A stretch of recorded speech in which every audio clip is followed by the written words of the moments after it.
70s, and 80s. Oh, Baseball stats. It's really wow. pretty cool. I don't know why I got it, but every day a little new one. Hmm. But I'm also getting uh, music. What is the? I'm getting a music one too, and I can't remember. Jeez, I was just thinking about that when you were talking about the Hmm. music group, but I'm getting I have a 1 minute website that's until got like showtime. 60s and 50s, 60s, 70s, and some 80s. And they mentioned the artists for a certain month, and the songs they sang are certain. What was popular in 1967, I think was this morning, Oh, and I wow. graduated in '67, and I did not like '67 music. I just really, and they listened to these songs, I'm going nah, Yeah. and then they had 65, and I like those songs so much better than 67. But Huh. they show, on this month, this was the top 10 in the national and all that. It's pretty cool too. Yeah. I Sounds don't like know it. how I got the baseball or that music thing, but hey, they appeared, and I'm going, oh, I like these. Somebody, Yeah. whoever did it, thanks. So, Oh, sometimes you just yeah, Your mention. show will go Oh, there we live in go. 5 seconds. 4 seconds. Four, three, Wow. 2, 1. Beep. Blog Talk Radio. Blog Talk Radio. This is All About Wine, the talk show dedicated to the wine industry since 2009. Featuring winemaker, cellar master, vineyardist, and tasting expert, Ron. Basically, what we're trying to do on this program is just trying to educate people and trying to make wine less confusing and more friendly. From coast to coast and around the world. We really have had some neat people on the program. I love that. Post your questions and comments during the live show on our Facebook page at www.facebook.com/allaboutwinebtr. Again, that's www.facebook.com/allaboutwinebtr. And now, All About Wine is on. Here's Ron.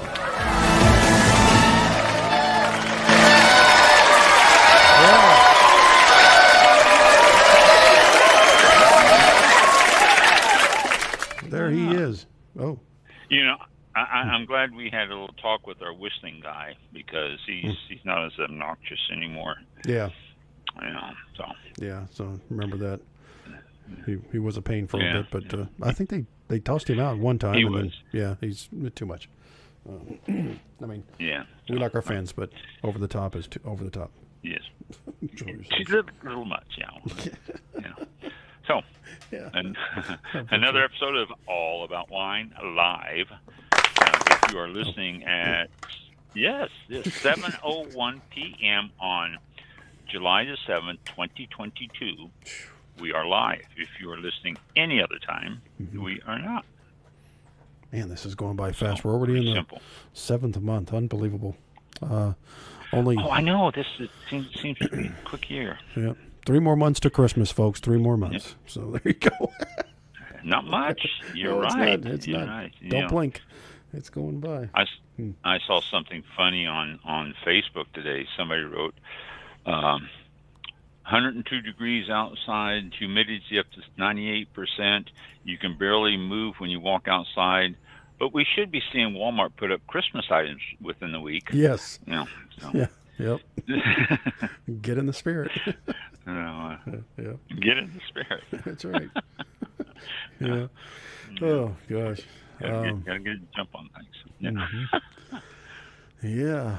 Well, no guest for tonight. I don't believe. I didn't. I think we're No, working on a no couple, guess. but You just have to listen to me.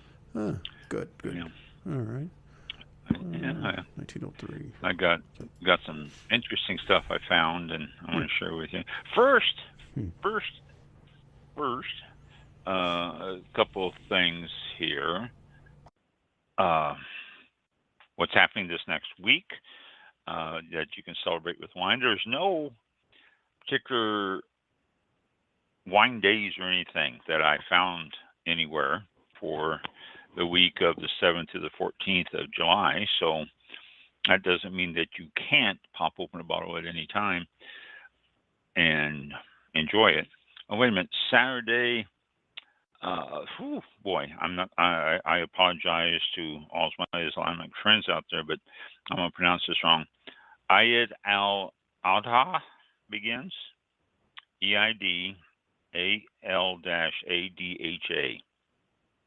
There's something you can look up, Mike. I'm not sure what that is, but my calendar noted that it begins this Saturday.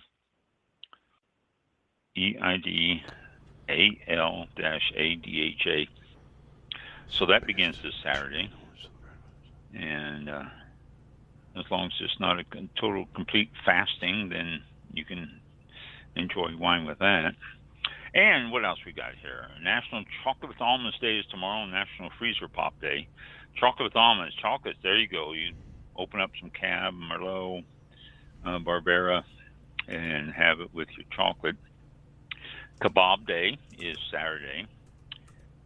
National Kitten Day is Sunday. Aww. Monday, National Blueberry Muffin Day. Tuesday, what the heck is this? Tuesday is Cow Appreciation Day. So go out and appreciate your cow. Wednesday, National Beans and Frank Day and National French Fry Day. So the beans and frank, you can have yourself what would go well with beans and franks? Oh, wow. White, rosé, red? I'm not sure. I guess it depends on if the beans are flavored barbecue, flavored hickory, smoked heavy, or whatever. I don't know. But that's an interesting thing. If anybody has beans and franks, let me know what wine you're drinking with it. I have no idea. And also National French Fry Day is next Wednesday. And Thursday, coming up, National Mac and Cheese Day next Thursday. So get out your mac and cheese that you particularly like. There's all sorts of ways to make it. Well, I'll tell you, you look up mac and cheese and on the internet, whether you go Pinterest or whether you go, Google it, there are hundreds of different ways to make the basic mac and cheese. I have a friend of mine I play golf with, older guy, and he cannot stand macaroni and cheese. He said it turns his stomach, just the smell of it, which I thought everybody liked mac and cheese, but, not him. So, but that's coming up for the next week here. Did you look that up by any chance? I did. It is known as the Holiday of the Sacrifice. It's the second and biggest of the two main holidays celebrated in Islam. It honors the willingness of Abraham to sacrifice his son Ismail. As an act of obedience to Allah's command. Okay, and sacrifice. Wow, geez. Okay, and let's see. There was something about the slaughter tradition involves slaughtering an animal and sharing the meat in 3 equal parts. A goat. Okay, slaughtering a goat. I saw something about other meats as well, but let's see. Where is it? Traditional. Goat is very common in. Yeah. They mentioned. I was reading on something earlier a few minutes ago, and it said something about cow and I forgot what else on there. But I see the word meat. I'm thinking, McDonald's or Burger King or something. So that would, definitely. That would be probably same kind of meat. Do the sacrifice, and I'll do the eating. Let's see. Well, there you go. Yeah, so there's a Islamic holiday coming up. Big one. Yeah, big time. Yep, big definitely. One. Yes, one is, according to the second biggest one. Yep. Wow. So, do you say happy Al-Hab, or what is it? Joyous Al-Hab, or I don't know, whatever. I found it. Oh, come on! I just had. Anyway, I just had the meaning. The first word EID It shows a long I, so it like I'd. That's what I was trying to get the pronunciation of it online. It means celebration, and where's it at? Okay, there you go. Yes, it. Yes, shows a long I, al, ada, I'd, al, ada, and then. I just had what the translation was. Oh, Eid means festival. The first word means festival, celebration, feast day, or holiday. And okay, yeah. So, and since it's the second biggest, it's just it's a big one there. It's the second and biggest of the two main holidays celebrated in Islam. So, yeah, there's all kinds of. There's a pretty good story about it. I had an Islamic friend who moved away. He, what was it? Right before the pandemic, he moved. He was here and he moved to New York. But that's I don't remember him ever talking about it or celebrating that. He may have. He didn't share his holidays with me. So, all right, very good. There you go. A little education for you on all about wine. Yes. And if you are very little bit of the Islamic persuasion, then enjoy your holiday. That's coming up Saturday. I guess it's on that same date. Instead of like the first Saturday of July or something. I guess it's on the same date. So, or the second Saturday. That would be, wouldn't it? Yeah, that would. Okay. So, okay. Whiskey Fest. I know this isn't about wine, but a lot of people who drink wine do enjoy whiskeys. And I personally am a big fan of Scotch. I like a good single malt Scotch, and Scottish Scotch is excellent with that little peaty flavor in it and stuff like that. So, Whiskey Fest coming up, the leading whiskey festival in North America. And you're going to be tasting whiskeys from around the world. There's going to be a selection of over 325 exceptional whiskeys from around the world, and including with every ticket is access to in-depth whiskey seminars, a delicious buffet all evening, Whiskey Fest canvas tote bag, a Glencairn Crystal nosing glass, and a 1-year subscription to Whiskey Advocate magazine. Wow, that's a lot of stuff. They're giving away a lot of stuff for a festival. A lot of times they just, here you can come in, but the food and stuff. So I suppose you can park yourself in front of the buffet and just forget the whiskey. I don't have a price here.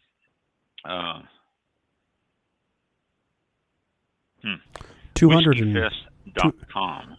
$295 Oh, you got it? for general admission. $295.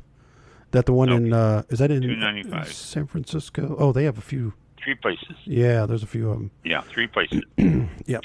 San Francisco, New York, and Las Vegas. San Francisco is October 28th. Yep. New York is November the 3rd, and Las Vegas is December the 2nd. Yeah.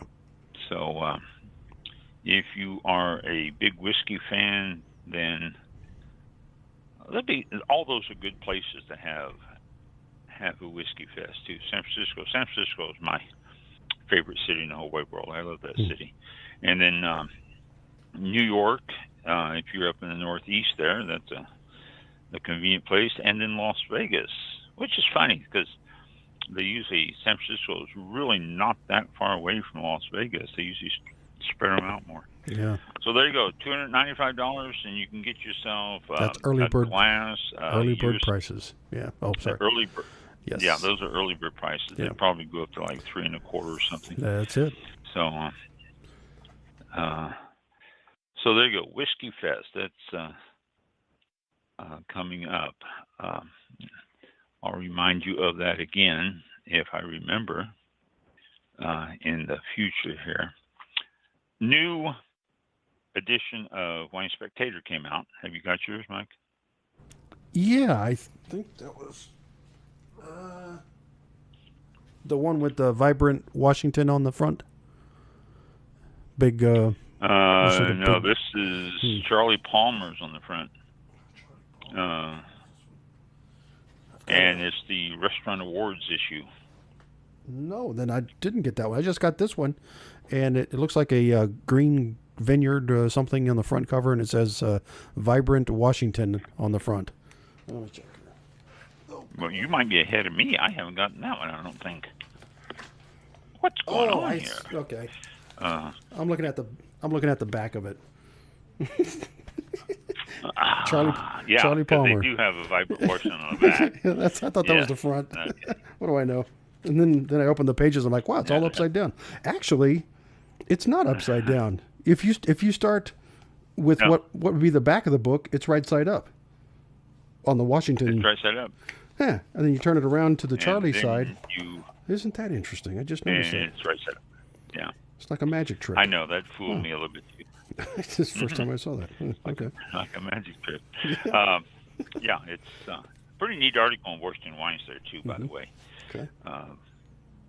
Get a minute done to and read some of those little articles. Pretty neat articles. Yeah. This is the restaurant issue, and I wish we had known this was coming out. I'd like to have gotten the girl that was on last year, the lady that was on last year, the woman. No disrespect meant when I say girl, but she was a writer and did some of the judging on these restaurants and stuff like that. And that would have been good to get her on again.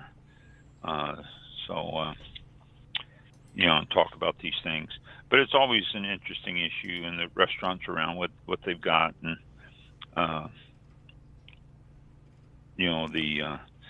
the program and everything. There's quite a few on here, as there always is, and some new ones and some that have been around for like ever.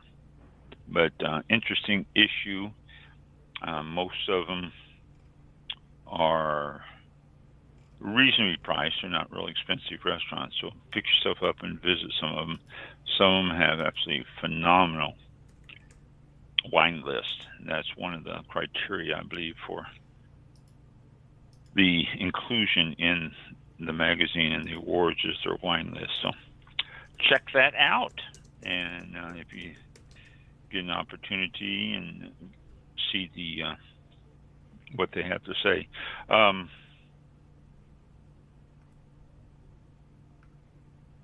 Wine Spectator magazine, Whiskey Advocate, and Cigar Aficionado is all put out by the same publisher. So I said that because we're going to have a cigar show at the end of this month, and start talking about cigars. If you have any cigar questions or anything about cigars, let us know before then. Email me or something like that. We'll be happy to present it to our cigar experts when they're on at the end of the month. Yep. Also, a little article here, very small article, but it jumps out. The health part of Wine Spectator. It says moderate wine consumption linked to lower risk of dementia. And so there you go, 4,000. More than that. They collected data from more than 350,000 participants in the United Kingdom, and they checked their drinking habits and all that, and they found that those who drank wine ended up with overall lower dementia in the group than those who didn't drink wine. So the conclusion: wine, beer, spirits, fortified wine were labeled non-wine. So wine was wine under this group. So it wasn't like, any alcohol. It was just wine. So drink yourself wine, not in excess, but drink yourself wine to help stave off that dementia. Not trying to make light of dementia. It's a nasty thing. It is. But drink wine. Yeah, it is. It's horrible. But drink wine. It's been proven to help prevent dementia. and that's a good thing. I got a note. Okay. I got a note here. I'm sorry about Yep. that. You were talking about the guest we had on. Was it? Let's see, Cassia Shifter, Associate Tasting Coordinator for Wine Spectator, and she was she's a certified sommelier. Did the restaurant awards judging. Talked about that on the show, and yeah, she was on. What was this? I guess that was her. It says Associate Tasting Coordinator, Wine Spectator magazine. Yeah. Oh gosh, yeah. She came on and did quite a bit. Talked about the awards and the judging and everything. So that was What was the name again? Cassia Cassia Shifter. Yes, Shifter. Yeah. Shifter. I pulled out the credit page, I guess you call it here, or the advertising, or whatever the page is. Okay. That lists all the people. Mm-hmm. And she is listed here as Associate Tasting Coordinator. Okay. And Assistant Tasting Coordinators. She's got 3 people that work under her, but she is under the top section of her. That show, by the way, was 2 years ago. 2 years? July 9th, 2020. Yeah, almost exactly 2 years ago to the day. It's like, wow. Yeah, because that's when the issue came out. That's when that was unbelievable. I was like, wow, that went back quite a bit. I thought she was on. Yeah, because the issue comes out about this time, and she was on the show when the issue came out. Yeah. We talked about the procedures and all that stuff on it, and I did invite her back. She said she'd love to come back anytime. I'm gonna see if I can't get a hold of her and maybe get her on. We'll get her on the phone right. Get her on the phone right now. Hold on, just a second. Get her on the phone right now. Bring her up right now. Hello. Yeah, hey, it's your. You're on there. Yes. Yeah. Welcome to the show. Surprise. Yeah. Yep. You're on the air. Yes. What air? Okay. That'd be funny. What? No. Yeah. Okay. Yes. Yeah. Oh God, that would be good. I've got her. I'm sure I have her email around here somewhere because I don't throw them away. It's a matter of searching for it, and so I will do that. I will search for her email and see if I can't find her and see if she'd be willing to come back on the show and talk about the new list and all that, because it looks like Associate Tasting Coordinator, so it looks like she's still in the category where she would handle the awards. Cool. So I will make a note. Cassia. I'm writing this down, people, so bear with me. SCHIFTER. Okay. So I will see if I can't get a hold of her through an email this week, or find her first and email her, because I keep the emails, and I'm sure I can. All right. Very good. Very good. Thank you for finding that for me, too. 2 years ago. Oh, my gosh. Yeah, I was looking back. Yeah, but it was long ways. Right in the middle of COVID, because one of the things we were talking about is she was saying how tough it was during COVID to get some of these restaurants certified, because there was nobody that could travel or do anything to go check it out. So, yeah. All right. So we'll see if we can't get her back and talk about some of the awards this year. Very good. All right, I have things to tell you here, and let's see. Wine Folly magazine. I don't know if you subscribe to it or not. You should. If you don't, it's just winefolly.com. Go to winefolly.com and you can subscribe to their e-letters, and you get all sorts of stuff. They're offering an Italian wine online course. I have no idea how much. It's a pre-sale ends tonight. So if you're listening to the show today and you want to do it, you need to get it done. It's the pre-sale. Last chance order. It's exclusive pricing with extras. You buy it once, you own it for a lifetime.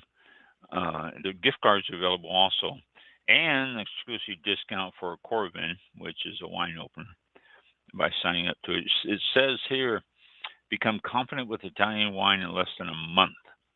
Explore one of the largest and most diverse wine regions. Pump up your Italian wine knowledge with the newest Wine Folly digital course hosted by Madeline Puckett and Master of Wine Christine Marsiglio. So, I do have the prices. Do you? Yes. Okay. Yes. That's why we keep you around, Mike. You're so good at that. So good at that. The Italian wine course pre-order, it looks like, it's on there, $249. And you'll learn the 20 major regions of Italy. It's over 5 hours of video, and you'll become confident with Italian wine in less than a month.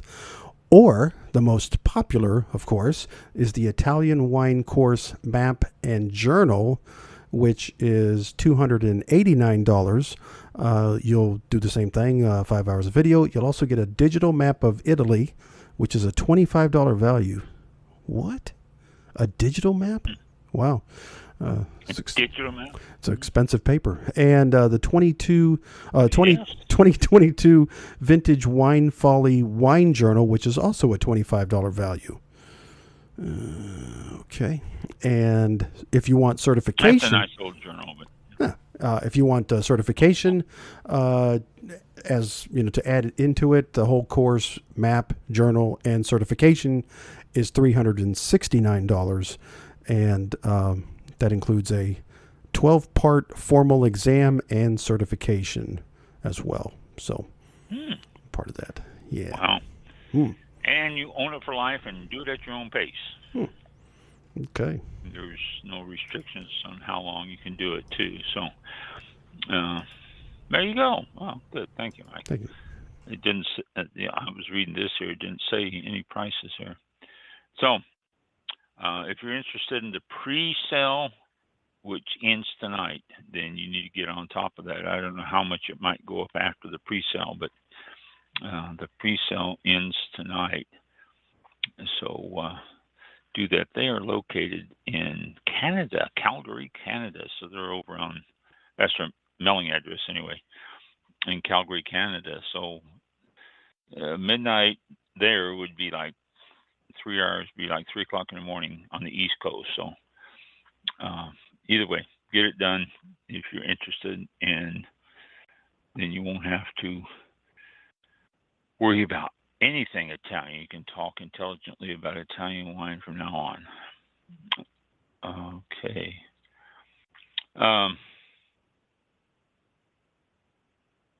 Let's see here. What's this one have to say? We can check this. Oregon welcomes its 23rd American Viticultural Area, or AVA.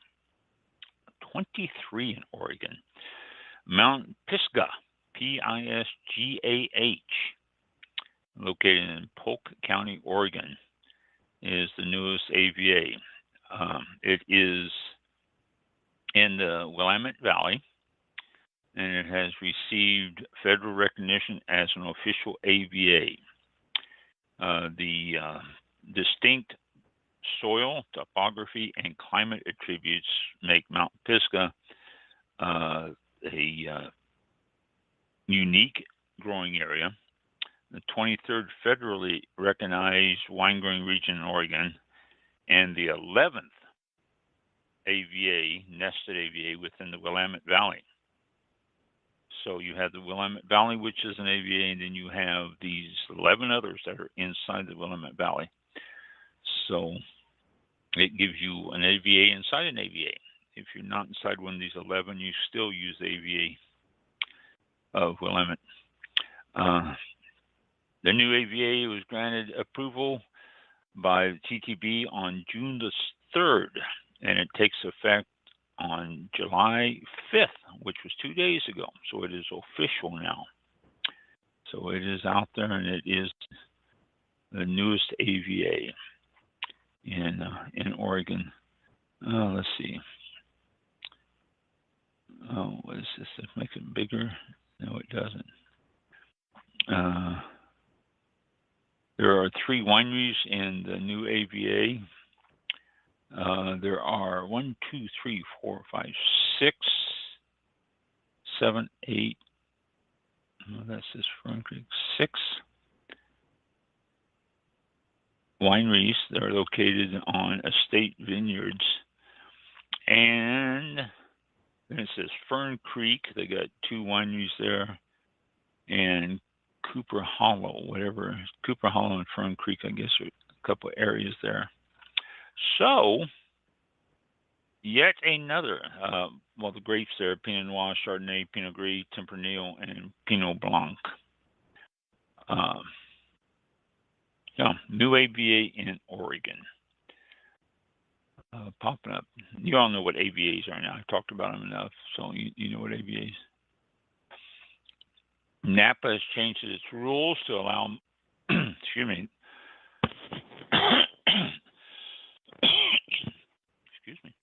Napa has changed its rules to give micro wineries a chance to survive in Napa. They've had some pretty stringent rules there about micro wineries, and they have changed the rules to allow them, which a lot of them are farm wineries, and so they figure it's saving the farm, the family farm wineries, and so the new rules will be helping the smaller family farm wineries in Napa set up and survive without the outrageous rules that they have in Napa. Minimum size of a micro winery farm will be 10 acres. And another requirement is that tasting facilities cannot exceed 5,000 square feet, which is usually not a problem. I mean, 5,000 square feet is a pretty big place for tasting. A lot of these places, I went to some of them in Paso Robles, and the tasting room was the entranceway to the house, and they had a board set up there, and you tasted in there. So 5,000 square feet is pretty large. It says that also the members are reviewing what it will take to qualify for micro winery certification, explaining that some requirements won't be cheap, such as widening roads to 20 feet with 2 shoulders. And that could get expensive. Get yourself a bulldozer or a grader and go in there and do it. Traffic going to and from the microbrewery cannot exceed 40 trips daily, and that includes employees and deliveries, which basically leaves about 20 trips for visitors and 10 cars daily, because that's include going and coming. So, 10 cars daily into the micro winery. That's pretty restrictive in itself, but it still gives them a start, and it still gives, you can still get certification as a micro winery and go from there.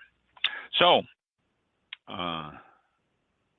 it's still a lot cheaper than what it would cost. They estimate that it's about $5 million minimum normally to establish a winery in Napa. So what it would take to get this going on micro wineries is a lot cheaper than the $5 million. So if you're out there in Napa area, visit the micro wineries. They are around there. You see a lot more in Paso Robles and in Napa, but at least Napa is allowing them now, which is a good thing.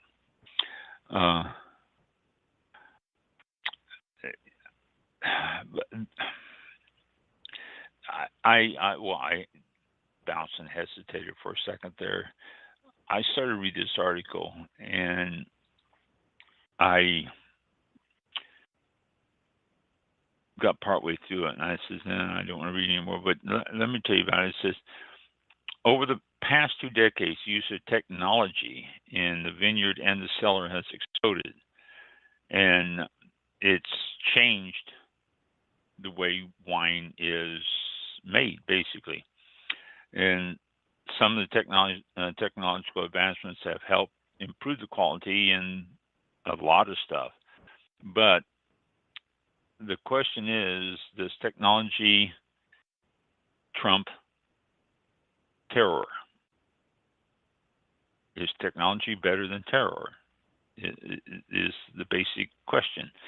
And the article went on to debate it back and forth if technology is better than terror, which terror, as you know, is the land and the weather and climate and all this stuff and how it affects the grapes. Well, technology has taken over in a lot of areas, which can just do all that and not have to worry about what is happening with the rain and soil and everything. The article says, does it? And, you know, I read through actually quite a bit of it. And the bottom line is they never really answered the question. That's why I quit reading the thing. It says that tech is not changing wine, but it's given a better opportunity to develop it.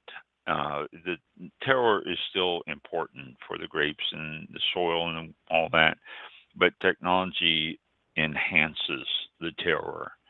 And one person in the article said that technology actually makes wine so much better, and the terroir doesn't really have that big of an effect. Once you pick it, then you can start manipulating it, which you can. I mean, I believe me, you know, some of the things that can be done.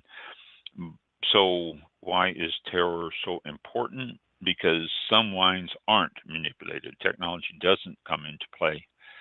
So when someone starts bragging about their terroir and their land and soil and all that other stuff, is because they probably rely a lot on that and not on the technology to tweak the wines.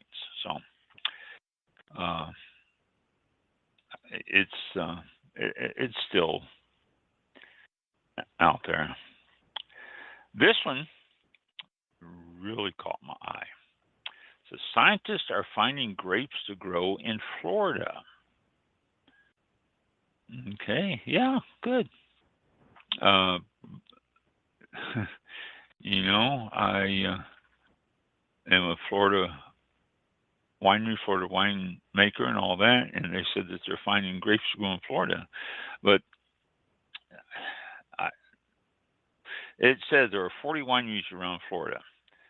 As of 2017, growers in the Sunshine State were producing over 1,500 acres of muscadine grapes.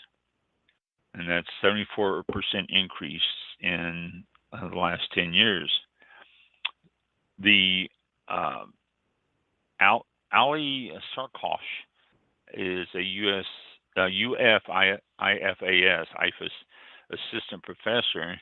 He tries to grow varietal grapes in Florida, and he conducts his grape research at the IFAS plant in, actually between Gainesville and Ocala. There's an area there. It's Citra is the name of the area, and he said that the muscadines are able to go to market a few weeks ahead of Georgia and North Carolina's muscadine grapes that hit the market. And said the farmers in those two states grow muscadine grapes and deliver them to markets in August, September, and October, whereas Florida can start getting the grapes out there by the middle of July. If you like muscadine grapes, that's wonderful and that's great, but usually most people have to have a taste for muscadine. The scientists I have to worry about Pierce disease, which is, and this is strange here because the article said that Pierce disease is the primary enemy for growing muscadine grapes, and it's not. Believe me, I grew grapes. Muscadine grow wild in Florida is the vinifera, Vitis vinifera family of grapes that the Pierce disease gets into. So this really, when I read this, I'm going, what? Something's not right on this. But they talked about that. And then he said he planted a block of Chenin Blanc white variety, and he's getting some growth on those. Well, that's what Pierce disease attacks, is the Vitis vinifera, not the muscadine or muscadine family. So, as I read into this article, I'm he's talking about how great he's doing, and the goal is to dispel the myths and to answer any questions about the winemaking process on this. And I was confused. He's going to have Grape Field Day coming up on August the 12th, and I'm seriously thinking about going to that just to see and ask him about Pierce disease and the muscadine grapes, and if his Chenin Blanc is growing and all that. So I don't know, but it was, the whole article just really caught me off guard because I've talked to all of you before about Pierce disease and how Pierce disease affects the Vitis vinifera grapes, and we grow muscadine grapes in Florida. And if muscadine grapes are affected by Pierce disease, then how does the increase in muscadine grapes of 15,000 acres increased 74% in 10 years? Why is it not being affected by Pierce disease? So I think it was, I don't know, wrong. And we have other things to worry about, the funguses and molds and everything else because of the humidity and the heat here. But Pierce disease doesn't affect the muscadine. So, all right, well, enough of my ranting. I am making myself a note and seeing if I can't register for that seminar. Alcohol-free wines. We talked about that last week, and here's another big article on it. And it said that it's really quite a demand on alcohol-free wine. It really surprises me. The article says that some impressive products are hitting the market in alcohol-free wine. And I don't know. I can't see it. I'm sorry. It's the London Wine Fair had some alcohol-free wines. The no and low alcohol or no low sector is really taken off everywhere. It says 49% of UK adults are either not drinking any alcohol or are planning to cut down.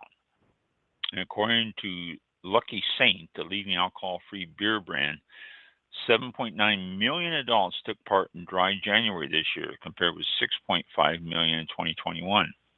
Dry January? What, you don't drink at all in January? I'm not familiar with that either. That said, you really don't have to look at the stats, just trust the evidence. Almost every deli, health food shop, and cafe has shelves full of alcohol-free drinks. Not just wine, but everything. Comparably easy to switch to no and low alcohol beer. Booze-free wine is much harder nut to crack, which is true. People who have never drank alcohol need to give up for extended periods, but much less gratifying for wine drinkers who want to take the odd day off. But they said that it's hard to nail reds with good taste and no alcohol. And they still contain alcohol, 0.5%.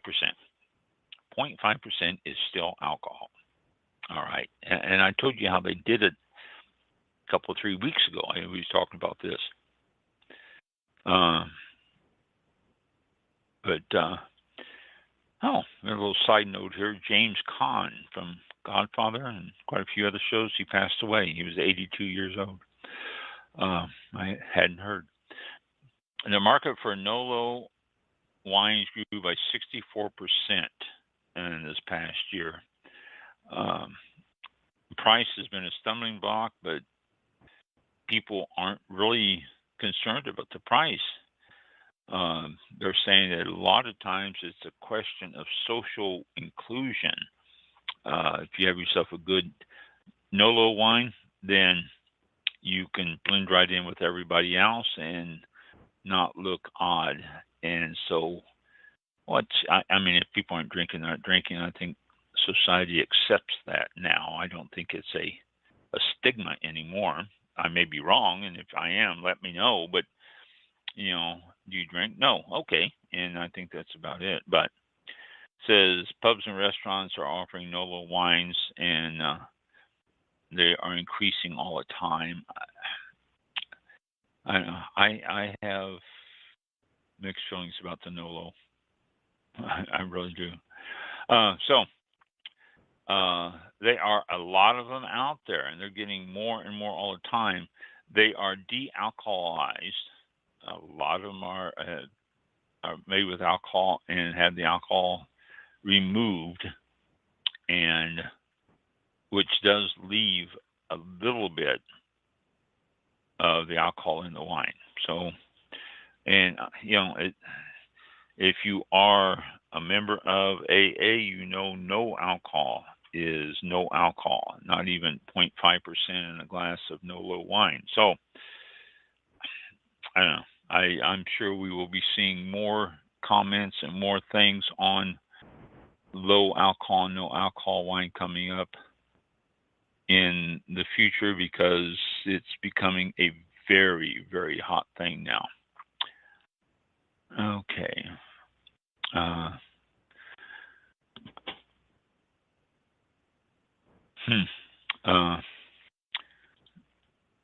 Get rid of that and go down to, well, I lost it. No, I didn't lose it. I'm in the wrong section. Okay.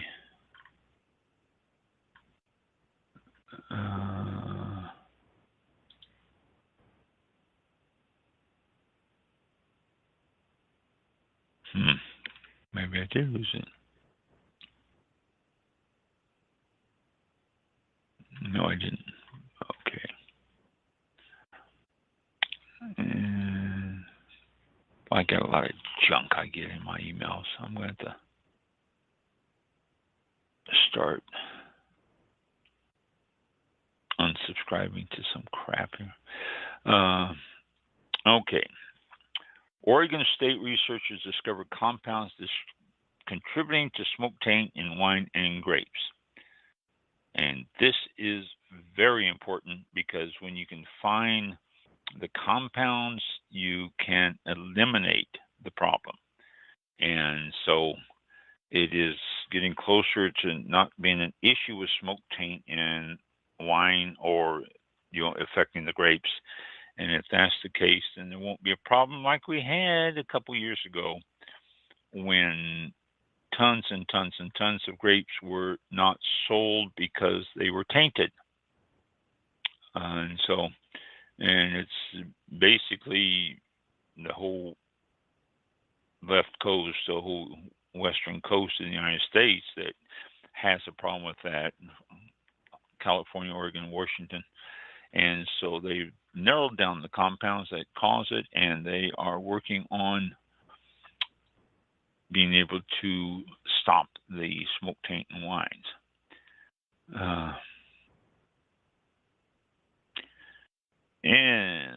Let's see.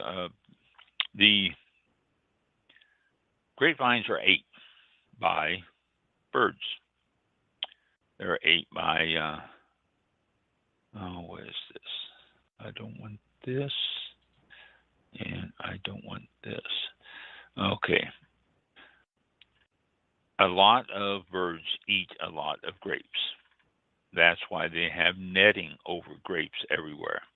Well, there's a lot of birds of prey that eat other birds, and they are now having birds of prey hang around vineyards. People who have the birds of prey are bringing them into the vineyard, frankly, to try to clean out some of the birds that are around there. And it's becoming very lucrative for those who have birds of prey. They're also using other means. They have fake birds of prey that they have on, well, cables that look like they're flying around. And they also have different ones that sit on different fence posts that are plastic that look like they are on guard for the vineyard. They also have balloon-shaped birds of prey that will sit out there and scare off birds. But that eventually gets to the point where the birds say, hey, that's not going to bother me. That's not going to affect me. I think that's a fake. I think that's a balloon. I'm going to go in there anyway. So that's why they bring in the real birds of prey every once in a while and let them fly around. They start catching some birds, and the other birds are going, whoa, those aren't fake after all. We got to stay away from there. And it's working, and it's becoming big business for people who have birds of prey. These people with birds of prey, I was at the winery. This was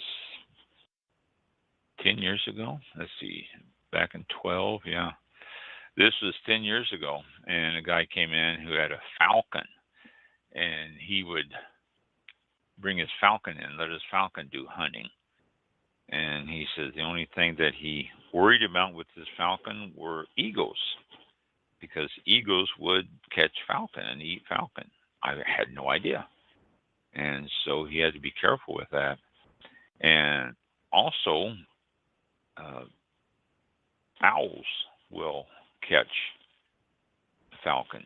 And falcon are fast, yes, but owls are silent, and they sneak up on them and get them. So there's, even the birds of prey have birds of prey. But it is working out in California now, using them to try to control the feast that the other little birds have.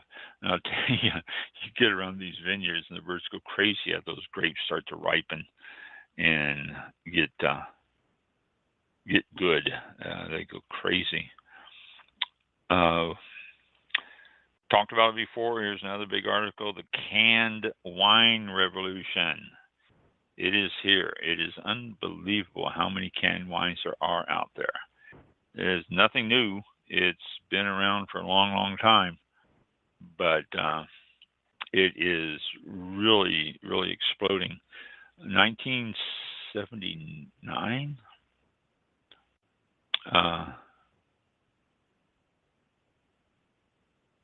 Well, no.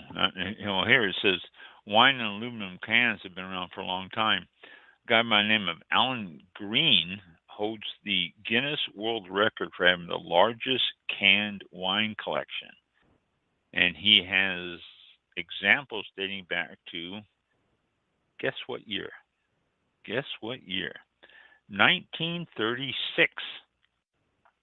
The Godfrey Kruger Brewing Company did some wine in a can. 1936. Boy, I bet that tasted really funny. Then 1979, Villa Bianchi Winery, which is just Bianchi Winery now, released 2-ounce wine coolers in cans. And they were available in 45 states. I don't know what states they were in, probably Utah and Alabama. Called Light Red and Light White, L-I-T-E, Light Red and Light White. And in 1980s, Coca-Cola even did some canned Seagrams. And then in 2004, Sophia Blanc de Blanc, produced by Francis Ford Coppola, was the beginning of the market of canned wines. It took off from there. And now it is more than a $211 million business globally, just in canned wines alone. So we've talked about it before, and it's going to be around. More and more wineries are starting to come out with canned wines. Also very popular with the millennials. They are drinking more than their share of canned wines and buying a lot more than their share of canned wines. So millennials are the big users of canned wines right now. They can get expensive though, but when you start figuring how many ounces you're getting or how many milliliters, which is easier to figure milliliters because you got 750 milliliter for a bottle of wine, and then the cans are usually marked in milliliters instead of ounces. So if you figure how much volume is in those cans compared to how much is in a 750, you are probably going to end up about your price range on some of these. Sipwell,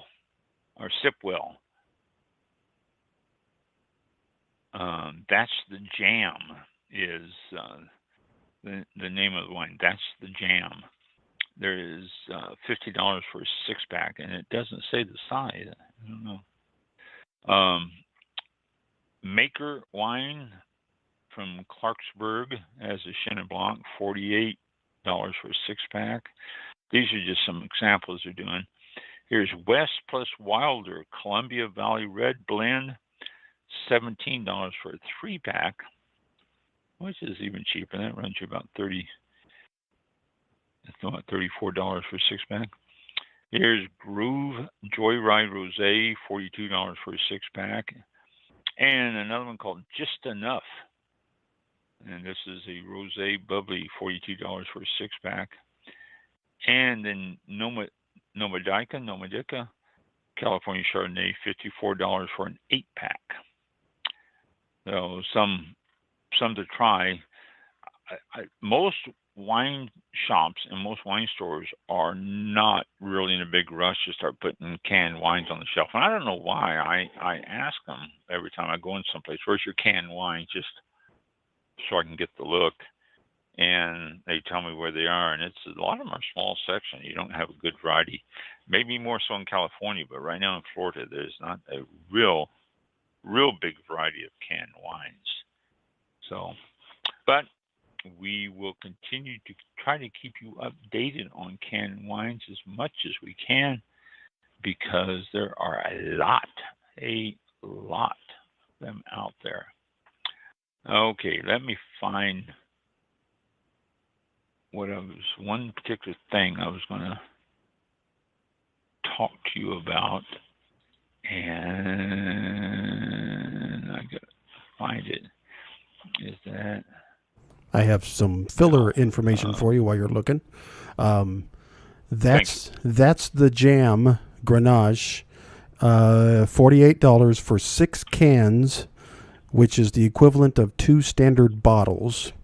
Or you can order 12 cans, which is 4 standard bottles for $86. So 6 cans, so 2 bottles roughly in the equivalent in cans for the that's the Jam is $48 for 6 cans, 250 milliliter can. So wow. Well, then that's a reasonable price. Then that's that's about that's not too bad at all. $24 a bottle roughly. So yeah. They have some that are $75 on up, and there's a couple others. Signature box, there's quite a bit. So, just some extra info. Well, and there you go. I mean, as long as you're looking at the price you're paying for the bottle or for the cans, and comparing that to what you normally would pay for a 750 milliliter, then you can get an idea of what it's going to cost you for the cans if you're paying more or less, and it shouldn't be more. I mean, a lot of times the cost for doing cans does cost you more, but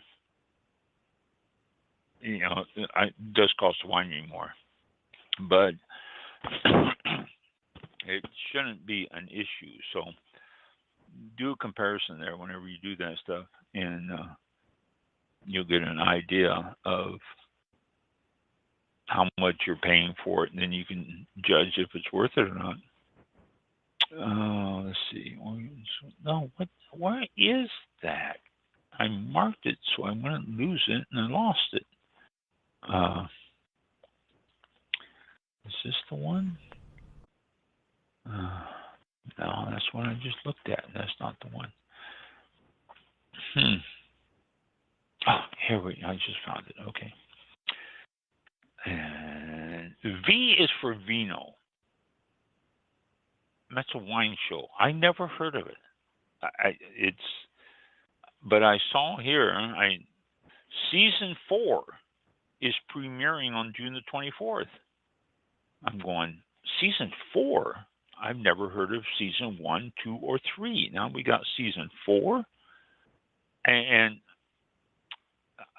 I was surprised. But let me read you this little thing here, and this is just out of the Wine Industrial Network Advisor. It's the only place I've seen this. I haven't seen this advertised anywhere else. But it says on June 24, 2022, this came out. Wine, food, and travel TV show V is for Vino premiered its much-anticipated 4th season on June the 24th. Oh, okay. I was thinking July. Did I say July? No, I didn't. I said June. I'm thinking this month, but that's already passed. V is for Vino follows host and sommelier Vince Anter as he hits the road to explore wine regions and their people, history, culture, food, and wine topics. Episodes can be seen on visforvino.com, and that's just all one big word, V is for Vino. And also on YouTube and Roku. Availability on Amazon Prime is also pending.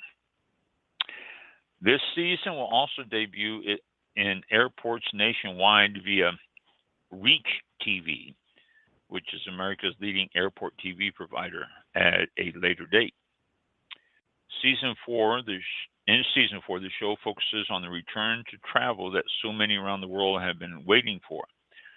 7 new episodes, 5 countries, and too many wines to count. From the value-driven wines of Portugal to Provence rosés made in the sunny Mediterranean to crisp Albarinos in northwest Spain's Celtic region, Vince explores new wines, food, and culture all across Europe. Vince also traverses the foggy hills of Piedmont in northwest Italy, explores the modern side of historic Bordeaux in France, and even learns about the consumer side of wine in Chicago. I'm ready, says Vince. No wonder you are, Vince. I would love to have your job too. I'm ready to get back to travel, joy, and laughter, and to experience new foods, people, and memories. Wine and travel make such a wonderful pairing, and this season tries to make up for the lost time of the last few years. We went full speed ahead back into adventure, and it's truly our most ambitious season yet. Season 4 is here. Now, he said, make up for lost time. I don't know when seasons 1, 2, and 3 came out. I have no idea. I don't recall it. I don't remember it. But season 4 is here, and the reviews are great. They say it's something that's really interesting in the areas and what he talks about, and he makes it simple for people, and he really does explain stuff. So if you have not seen it, then V is for Vino is available at visforvino.com. I guess past episodes, and you can, I don't know if Amazon Prime has it yet or not. They Said have they were trying to get it on there. they have season 3 on Amazon Prime. It's for 99 cents per episode. Season 3. Okay. Yeah, there was only 3 episodes in season 3, and it looks like it was all from. Wow. That doesn't make sense. It's all from October 1st, 2020. I need to go to their website. That's probably when they posted it. Yeah. Yeah, it could be. Season 3 press release. Blah, blah, blah. That's all they're showing. Season. Oh, here we go. If I can click on something and. It shows, 3 episodes in season 3: Walla Walla, Washington, Ensenada, Mexico, and the Finger Lakes in New York. And there's no. Season 4 now. They have 7 episodes already. They have some episodes. Yeah, very good. Yeah, that's it. It shows them here. Portugal, Arias Baxio in Spain, Provence, Yep. and the Mediterranean, Chicago, Piedmont, Bordeaux, Port. That should be interesting in Douro Valley. Mm-hmm. So yeah, that's what Yep. they're saying. The release dates, though, Yeah.